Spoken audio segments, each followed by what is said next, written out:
자유한국당에서 온몸으로 투쟁하고 있었던 패스트트랙 지정 반대. 네, 어젯밤이었죠. 어젯밤 오늘 새벽 그 전후로 해서 패스트트랙, 그러니까 신속 처리 안건으로 지정이 통과됐습니다.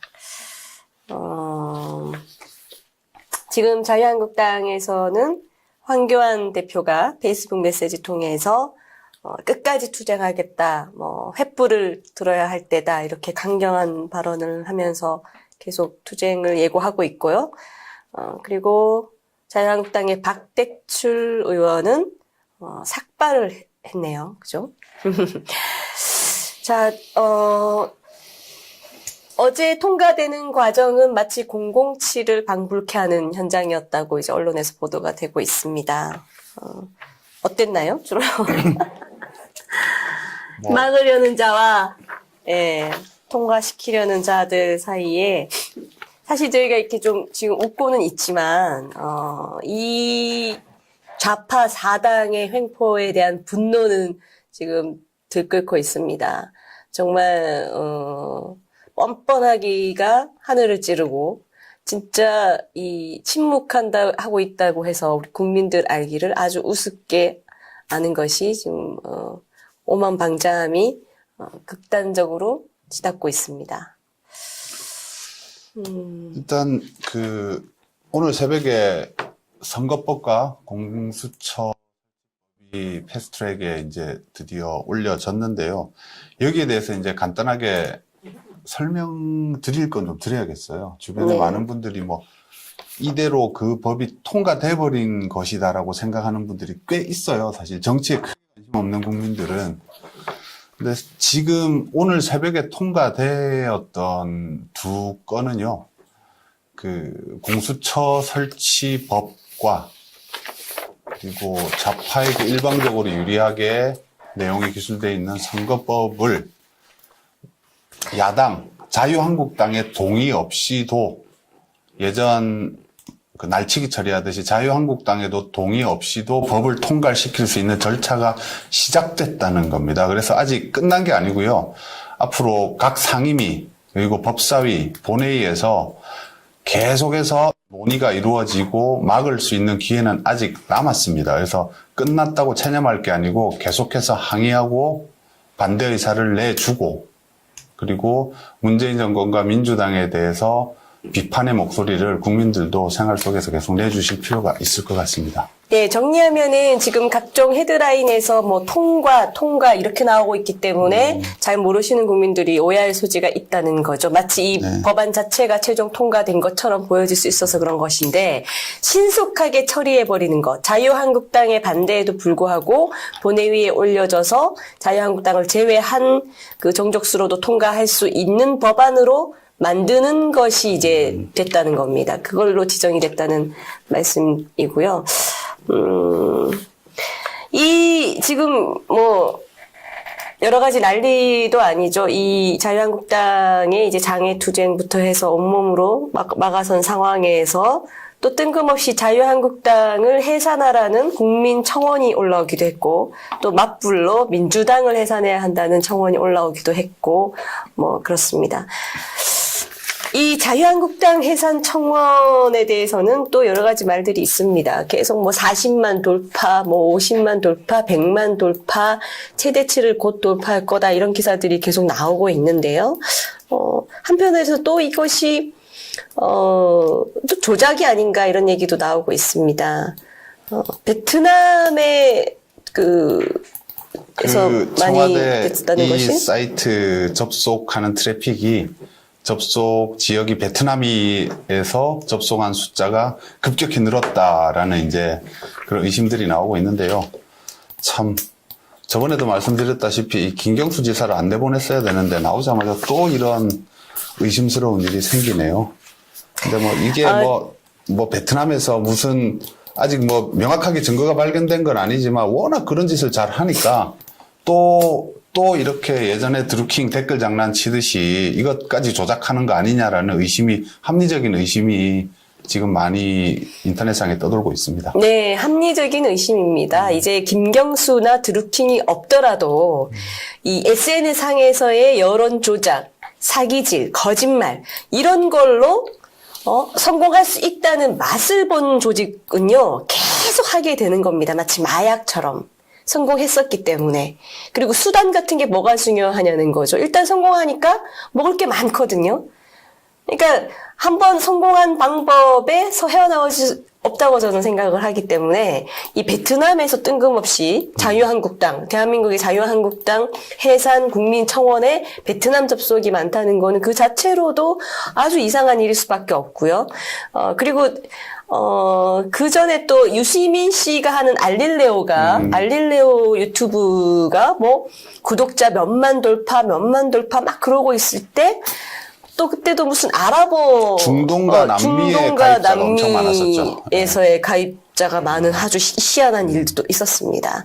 근데 이것뿐만이 아니고요. 지금 문재인 정권과 이 좌파들은 입만 열면 거짓말이잖아요. 입만 열면 거짓말이고 사기고 뻔히 있는 사실도 교묘하게 청와대가 발표를 할 때 왜곡해서 발표를 하고 또 사실을 오인하게 할 만한 그런 기사들로서 포장을 하고 금방 트럼프에 의해서 들통날 거짓말도 하고 이런 것들이 너무 많았기 때문에 아주 충분히 의심할 수 있는 조작인 것이고 경험상 합리적 의심이라는 거죠. 네. 뭐 이게 상식적으로는 말도 안 되는 얘기인데 김경수 드루킹부터 시작해서 그 예전 광우병, 괴담 등등 박근혜 대통령 탄핵 시절에 지금 법원에서 다 밝혀지고 있는 그 거짓말들을 우리가 다 경험해봤잖아요. 그러니까 지금 이것들도 또 거짓말이 아닐까라는 의심이 저는 합리적이라고 생각합니다. 그리고 한편으로는 이 자유한국당 해산 청원에 동참하는 숫자를 한번 보면 물론 거기에 조작이 또 있을 수 있다는 걸 감안을 하더라도 그 숫자를 보면은 뭐 5천만, 지금 5,500만인가요? 국민들 수 중엔 극히 일부에 불과하고, 이번 기회에 정말 우리 소위 말해서 뭐 이런 표현은 적절하지 않겠습니다만 대가리가 깨져도 문재인을 외친다는 사람들의 그 개돼지 숫자가 어느 정도인지를 대략 또 가늠해 볼 수 있는 하나의 예가 되기도 한 것 같습니다. 그냥 뭐 가볍게 지켜보면 될 것 같습니다. 왜 이분들이 대깨문이냐면요. 지금 이 좌파 사당이 선거법 날치기를 하겠다고 하는 데 대해서 오히려 자유한국당을 해산하라고 청원하고 거기에 또 동참을 하는 사람들은 그중에 제가 봤을 때는 10명 중에 1명도 자신들이 이 동의하고 있는 이 선거법 바뀌는 거, 이 선거제도가 어떻게 바뀌는 것인지에 대해서 1도 모르는 사람들이 대부분일 거라는 것 때문입니다. 아무것도 모르면서 정말 대깨문인 거죠. 대깨문이라는 표현 말고는 없습니다. 본인들이 국민이고 이제 나중에 투표를 할 건데 그 바뀌는 선거제도에 대해서 알지도 못하고 왜 이렇게 바뀌는 것이고 왜 이렇게 날치기로 바꾸는지에 대해서 모르면서 하나도 모르면서 클릭으로 청원을 누르고 또 문재인을 지지하고 심지어 자유한국당을 해산하라고 말하는 사람들은 국민의 자격이 없지 않을까 이런 생각도 듭니다. 이게 뭐 조금 다르게 말하면 합리적이고 이성적인 판단으로 정당 지지나 정치적 성향을 결정하는 게 아니고 이 좌파 정당들의 그 기가 막힌 쇼, 감성 선동에 휩쓸려서 정치적 의사를 결정하고 그 정당을 지지하는 이런 모습들이 참 이런 걸로 나타나는 게 아닐까 하고요. 그리고 저는 근본적으로 지금 청와대에 이런 국민청원 게시판이 있다는 것 자체가 말이 안 된다고 봐요. 이게 뭐 왕조시대에 뭐 주상전하 통촉해 주시옵소서 하고 다른 게 별로 없어요.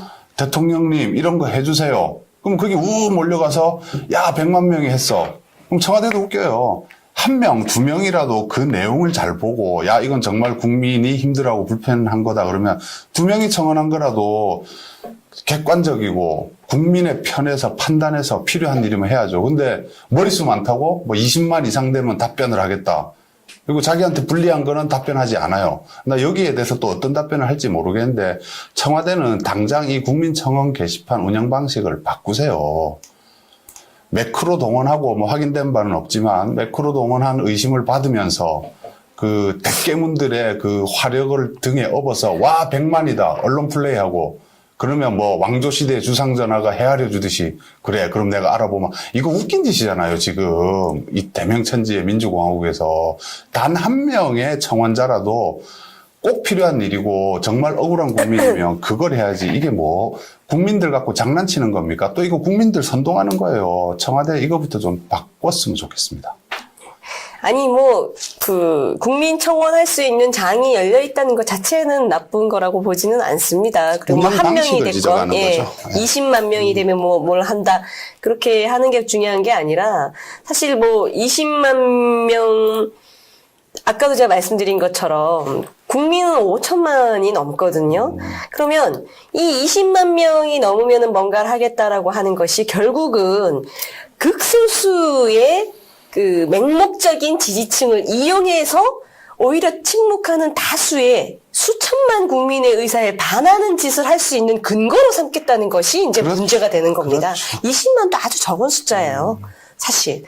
그 적은 숫자, 무슨, 어떤 걸 걸더라도 진짜 대가리가 깨져도 문재인을 외치는 20만 명의 똘똘 뭉친 숫자 가지고 전체 국민의 뜻을 왜곡하고 전체 대한민국의 미래를 함부로 좌지우지하거나 근간을 뒤흔드는 그런 정책들을 집행하는 근거로 삼으려고 하는 것이 대단히 불손하고 위험한 짓이고 잘못된 거라는 거죠. 그렇게 국민 뜻을 존중한다면 20만 명이 아니라 뭐 여론조사 맨날 여론조사 들먹이는 좌파 정권이잖아요. 그 여론조사에서 손혜원에 대한 국민들의 그때 수사해야 된다, 뭐 잘못됐다라는 여론이 높았을 때에도 그때는 꿈쩍도 하지 않고 이번에 또 주식 헌법재판관 이미선 부적절하다는 국민 여론조사 결과에 있어서는 또 국민 뜻대로 하지 않죠. 그러니까 이러니까 아무런 쓸모가 없는 그냥 말 그대로 자기들이 원하는 길을 무작정 국민 뜻 무시하고 가기 위한 하나의 수단으로 이 몇 명 되지도 않는 국민청원이라는 것을 악용하고 있다는 것이 문제인 겁니다. 정작 국민들 뜻을 따라야 될 때는 또 안 따르죠. 완전히 개무시하고 마음대로 막가파로 하고 있는 것이 문제인 겁니다. 그리고 지금 패스트트랙 얘기하다가 약간 다른 얘기로 갔는데요. 저 선거법은 워낙 복잡해서 지금 이렇게 짧게 설명드리기는 그렇고 저는 사실 이 공수처법의 위험성도 우리가 시청자분들이랑 국민들이 좀 잘 아셔야 될 것 같아요. 지금 간단하게 말씀드리면 공수처 민주당과 문재인 정권이 공수처를 이렇게 밀어붙이는 이유는 저는 그렇게 봐요.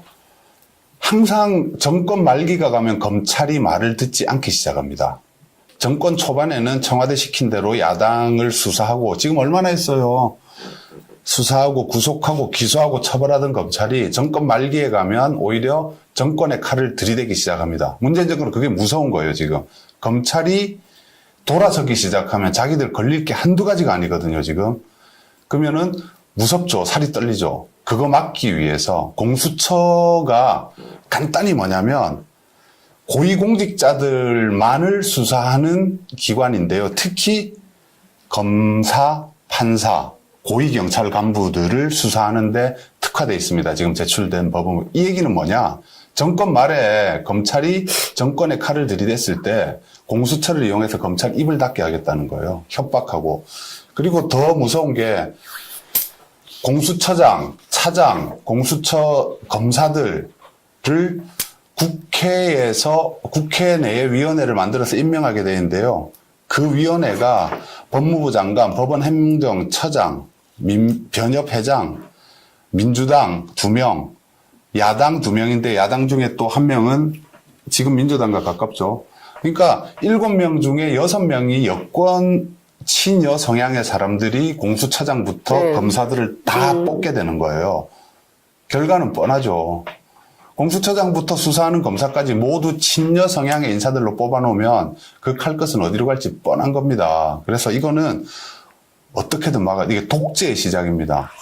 검찰의 정권으로 향하는 검찰의 칼을 뺏어버리는 거고요. 검찰을 협박해서 영원히 하수인으로 만들고자 하는 무서운 음모가 들어있는 법이기 때문에 선거법도 선거법이지만 이거는 어떻게든 막아내고 자유한국당에서도 다른 개정안을 내건 토론을 하건 어떻게든 좀 막아낼 필요가 있을 것 같습니다.